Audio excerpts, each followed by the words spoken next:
Hey guys, what is up? CU Mangaga here. I'm bringing you another Modern Warfare 2 multiplayer match, deathmatch. This is on Afghan. As you can see, I'm going to be using the Scar H with Blue Tiger. I have all my guns Blue Tiger camo now, and I'm going to be running with Blue Tiger camo until I can get all of them up to red camo, which will be quite a while. Enjoy. I'm going to be cutting in out here, but I got a nice little protein shake right here. I just totally destroyed my body. And I'm a little disclaimer for this video, guys. This is going to be major ass camping video. This is more or less what camping looks like. You compare it to my other game videos, gameplay videos on Modern Warfare 2. You will not see me sit around as much as I sit around on this match. I was no idea why I was doing it. I think I just wanted to, you know what, let's just take it slow and build up a kill streak, and I think I went a bit too slow, but near the end of the match, I do have this raw explosion of kills. It does get pretty exciting, and I just destroy the team, so hopefully you guys can forgive me, but I will be the first to say that this will be more or less of a camping video. I'm a kill streak whore. Anyways, I'm going to use this video to talk about the Rust Nuke I put up for you guys. I plan on putting that one up before this one. And I didn't do commentary on that one because, well, I mean, it's like, it was my first nuke that I ever got, recorded, I should say. It's the first nuke I ever put up on YouTube, and so, you know, it was a little special for me. And on Rust, no less. And it actually took place right after this Afghan game. I saw Rust come up. I'm like, you know what? I destroyed this lobby before. Rust, all you had to do was sit in a place. You can get your kills pretty damn fast. Let's do this shit. And it worked out for me. That nuke was like my sixth nuke. Wow. It's my sixth nuke I ever tied around my neck to kill myself. No. It was my sixth nuke I have ever gotten while playing Modern Warfare 2, which may be a pretty big shock to all of you guys. I'm not too. I usually only get nukes like a deathmatch. I got one in Domination. That was on Quarry. But for me, nukes, it still can get a bit hard because, you know, have to definitely be a lot more patient, and getting 7 kills together and then having that build up to 11 kills and then going to 25 kills from there, it is pretty difficult for me to do, especially because there's so many anti-air support tightwads in this game nowadays. You know, like the second they see the Harrier, they just begin to try and shoot down whatever way they can. I was fortunate that nobody on Rust tried to do any of that stuff, and well, it did get pretty big hectic. I mean, you know, a guy got a AC-130 from Care Package. He threw that down. I got my chopper gunner after my Harrier was still up. I debated for a minute. I'm like, you know what? I figure my Harrier's gonna leave here in a minute anyway. The AC-130 is gonna be gone as well, and I can fly right underneath the AC-130. I can steal the kills right from under him. So I might as well just do it. And I was just, you know, blazing to get a nuke, and that was my fastest nuke I ever got. It's about 3 minutes long. And, well, you can time it because it's got the same, it takes as long as it takes to listen to Break by 3 Days Grace, which was the song that I'd decided to put in that video. I experimented with a couple other songs, see if I could find a beat, but Break, it just seemed to fit. For the length of how long it took me to get the nuke, starting from the very first kill for that nuke streak, and then, you know, just the way it kind of fit in, it was just worked out for me. I don't know how dismayed you guys were that I didn't say anything, but really, some things are just, you know, it's better left just to kind of, you know, sit back and absorb the moment that is happening on your screen instead of listening to me here talking about random stuff like, you know, old crushes that we can't get over, and, well, actually, that's all the babes I do talk about. Shit! And bad jokes galore. What did the elephant say to the naked man? How do you breathe through that thing?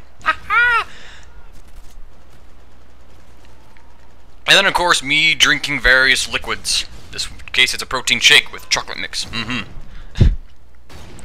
I said random stuff, I meant random stuff. Oh, good lord, I just, you know, there's nothing to talk about. If I were to commentate on this gameplay, and here I'm sitting. I turned. I checked my minimap. I'm running now, I'm running. Oh wait, I'm back to sitting, yeah. Aim down the sight. I think I like my turret. Hold on, I gotta take a whiz. We're running. God, breathe. Now we're sitting. I think I'll lie down. Get a little back down. Looking. Still looking. Map. Look. Little itch. Oh, teammate died. Hold on. Looking. Oh look, friend request. It's kind of funny. Like, oh hey, cool. Okay, now I'm getting, like, soaked into talking about me sitting and moving, and that's not cool. I need something to talk about. What am I talking about? This is the den. There's no inspiration in this room. No! we gotta do there. Let me think here. I gotta look at the drawing thing sometime today. I'll probably do that after this. I don't know whether or not I should shower. I got a hair appointment today. I'm gonna get my hair cut. They're gonna trim the lion's mane. I almost feel neutered whenever I get my hair cut. Just like, you know, all of a sudden the manliness is gone, replaced by some sort of coconut bowl cut. Ugh. I thought I was ugly before. Look at me now. Although I will have to say, my mom does say, you know, we have such great looking kids. We have good kids.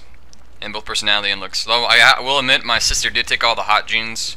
She did take all, like, the cute looks or whatever. I had to make up for my lack of, you know, sheer raw masculinity by coming up with funny jokes right on the spot. And the chicks dig it. I mean, you know, I can... Oh yeah, I'll make people laugh. I'll make you laugh and then make you fall in love with me, damn it. Can I say that? Really? I mean, just like, laugh at me now. Now let's do it. Well, that's kind of how it went with my first, well, with my only girlfriend, well, with my ex, well, girlfriend, whatever.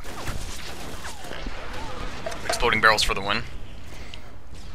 And let's talk about my girlfriend, maybe, you know, just so we can, you know, get off, just so I can at least say I did mention at least one other chick. You know, so, I met my girlfriend while, well, my ex-girlfriend, whatever. The only girlfriend I ever had in my life, we'll go with that.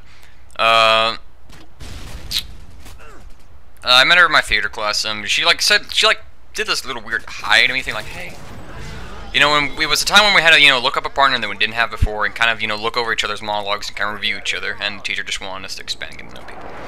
It was around the time, after a couple months, when I decided, you know, like, I realized, well, I was told by a good friend of mine that, you know, the crush found me pretty damn annoying. You know, and I could honestly get it. You know, I was like annoying to her, pestering, because the only reason I was communicating with her, because, you know, I was interested in her, and she didn't find me as interesting the same way, if that makes any sense. And so I kind of said, you know what, I gotta get over this shit. I gotta get myself a different girl. Well, I gotta get myself a girl, period. And so, well, I mean, thought, you know, like, she's not, the girl in my theater class, I thought, you know, she's not exactly that bad looking. Let's experiment, you know. So I went up to her, gave her a strong hint, like, hey, how are you? Hey, how are you? Hey, hi. This is my Sean Connery impression. How are you? No.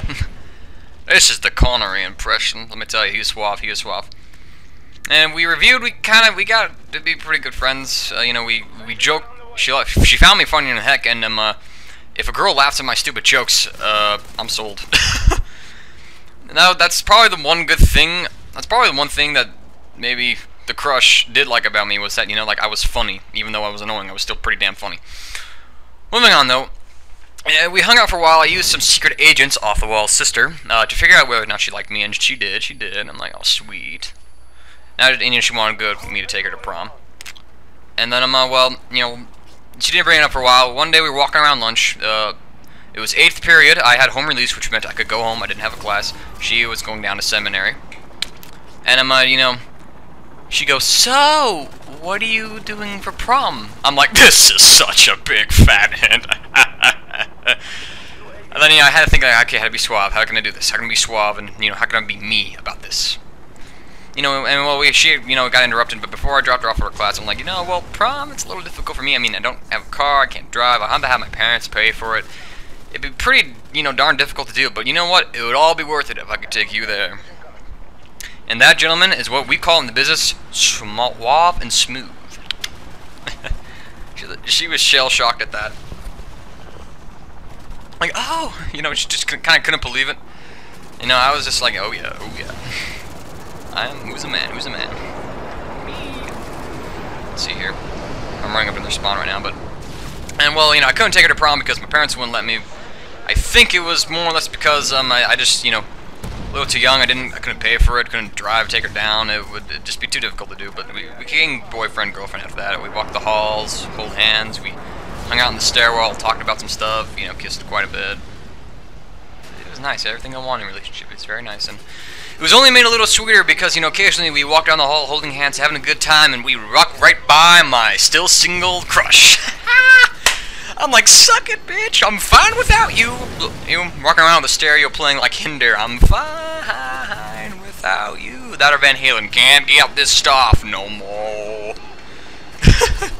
I'm so sorry for having to subject you guys to my oh so deaf singing, but hey. That's a little, I don't know, like an insight to me, and maybe, you know, maybe I come off a bit as more as a man rather than a whining brat. And at least when it comes to women, you know. So But I'm a man when it comes to playing Modern Warfare 2. Look at that, 34-1 by camping my ass off in the back of a turret. Well, I did admit I did kind of run into their spawn just a little bit. There's my paintball on fire, but it gets the last kill. Anyways, I hope you guys enjoyed the commentary, maybe some of the video, a little insight to me and how smooth I can really be. Anyways, guys, thank you for watching. Hope to see you in other videos. Later.